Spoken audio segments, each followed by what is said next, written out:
In the mid-1990s, the motorsport world was gripped by the excitement of GT1 racing, a class that allowed manufacturers to showcase their most advanced and powerful supercars on the global stage.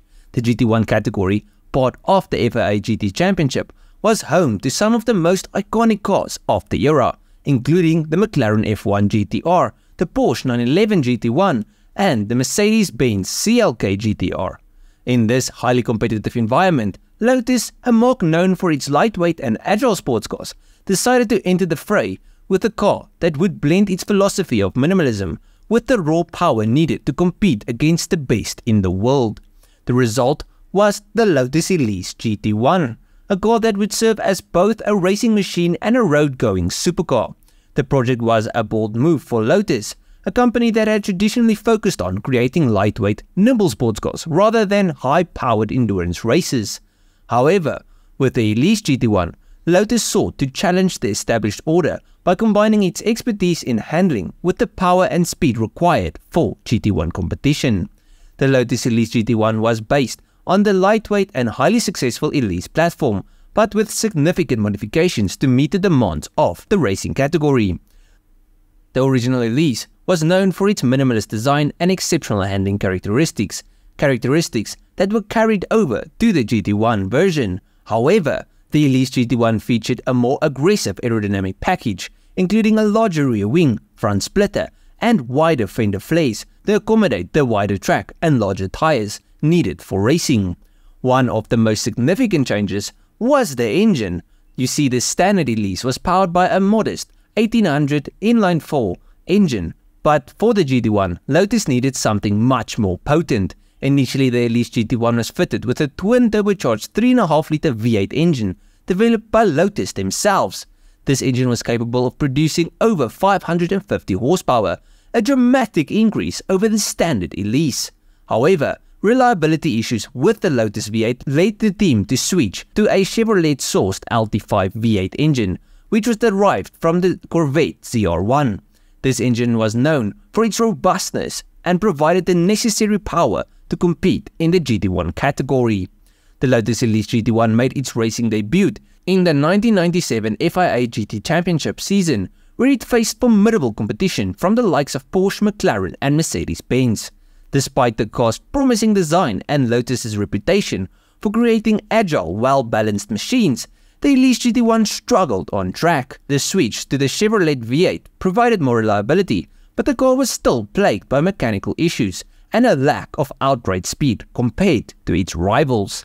The Elise GT1's best finish in the 1997 season was a 5th place at Helsinki, but overall the car failed to make a significant impact in the championship. The combination of limited development time, budget constraints, and the fierce competition in the GT1 class meant that the Elise GT1's racing career was short-lived. By the end of the 1997 season, Lotus had withdrawn from the FIA GT Championship, marking the end of the Elise GT1's brief but ambitious foray into the top level of motorsports. But despite its struggles on the track, the Lotus Elise GT1 was homologated for road use, as per the regulations of the GT1 category. This meant that Lotus had to build a small number of road-going versions of the Elise GT1, which would become some of the rarest and most exotic cars ever produced by the company.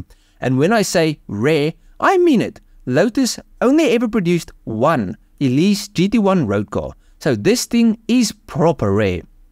Now, the road-going Elise GT1 retained much of the racing car's aggressive styling, including the wide bodywork, large rear wing, and aerodynamic enhancements. Under the hood, the road car was equipped with the same Chevrolet LT5 V8 engine, though it was detuned slightly for road use. Though even in this form, the engine produced over 500 horsepower, making the Elise GT1 one of the most powerful road cars ever produced by Lotus. Inside, the Elise GT1 was Spartan, with a focus on performance rather than luxury. The interior featured racing-style bucket seats and a simple dashboard. This was a car designed for the purist, someone who valued the raw, unfiltered driving experience that only a car derived from a race car could offer. Today, the Lotus Elise GT1 is remembered as a bold but ultimately flawed attempt by Lotus to compete in the ultra-competitive world of GT1 racing.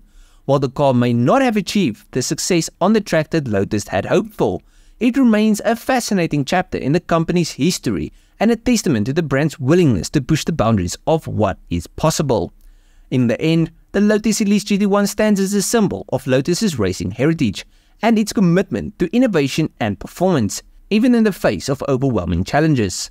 It may not have been a winner on track, but it remains as an icon in the world of high-performance supercars. But at the end of the video, please let me know what you think of the video and what do you think of this really rare and unique Lotus. Do you think they should have gave it a second try? You know, maybe the first time they weren't lucky enough or good enough, but with a bit of refinement they could have been a bit more competitive?